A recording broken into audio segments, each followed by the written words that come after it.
Welcome back everybody, thank you for watching another video, and welcome to part 2 of a 3-part series where we talk about how to replace a bad wheel bearing in your automobile. Now what we're going to be talking about today are some of the specialty tools you're going to need to get that press bearing out and then back in. These are not instructions for bolt-on hubs, those are a lot easier. But the good news is, a lot of these tools are available for free as rentals at your local auto parts store. And remember guys, I am not a professional mechanic. This is just how I got the job done because I didn't want to pay somebody $150 to $200 an hour to get this repair done. Probably a 2 to 3 hour job, so the repair just by itself on labor could cost up to $600. But if you're not comfortable doing this repair, go seek help from a certified auto mechanic.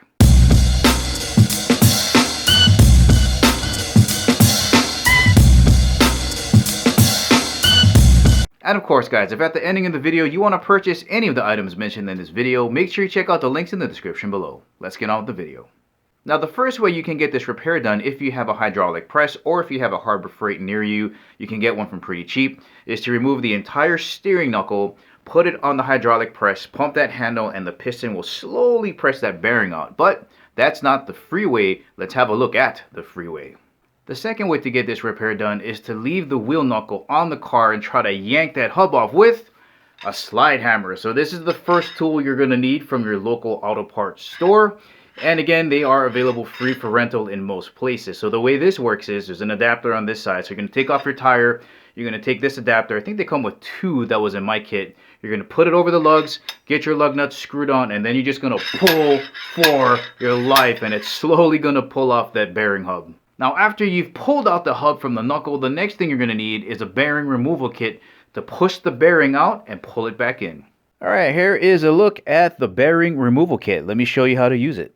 Alright, let me show you how to put this together, or at least the way that I did it. If you want to see the real instructions, go check out the manufacturer's website. But the first thing I did was check to see what cup side was going to fit on the inside or the engine side of the hub. That's what's going to support this whole transaction as you're pulling it inwards.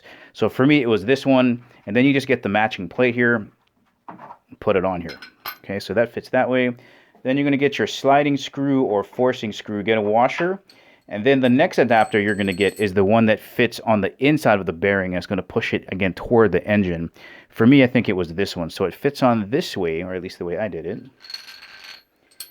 And then you're going to push everything through like this. So the hub is going to be in between. Everything fits on like that. Get another washer on like this. And then you put this screw on here. And that's pretty much it.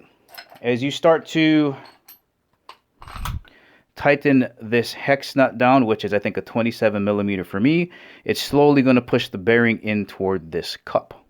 Alright, and just to review again, in this step, you want to make sure that whatever cup that you select is larger than the knuckle, and whatever adapter you select just fits inside of the bearing so that when you're tightening it down, the bearing will fall into the cup.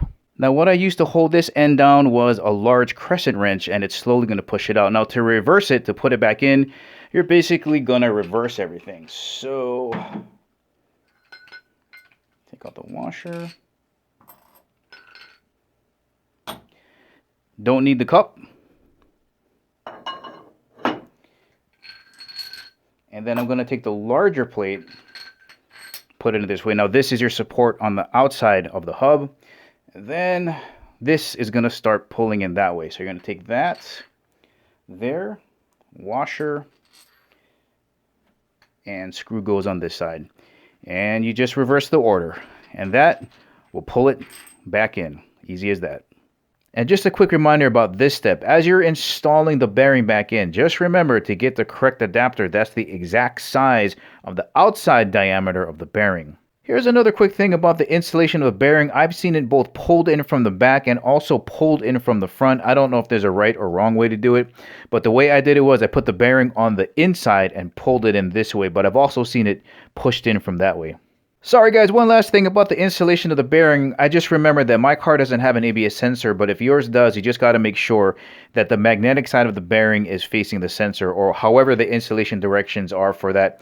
Just make sure that you figure out what the magnetic side is so that you don't have to disassemble everything and put it back together, because if you don't, you're going to trip that ABS sensor and you're going to have that irritating light on all the time. So just make sure you know what side is the magnetic side so you can install it properly. Alright, so now we're on to the final step of pressing the hub back into the bearing. So same thing, you're going to get your forcing slide screw, and now you're going to pick the plate that's going to fit in between the lugs, so it's going to fit flat right in there. Now here's the important part. Whatever size bearing you have, you want to make sure that you pick the correct adapter that presses on the inside race, not on the outside. So you can see that these have two sides. If that doesn't work, you can flip it over and use that portion there. Just make sure whatever one you select doesn't press on the outside race, just the inside.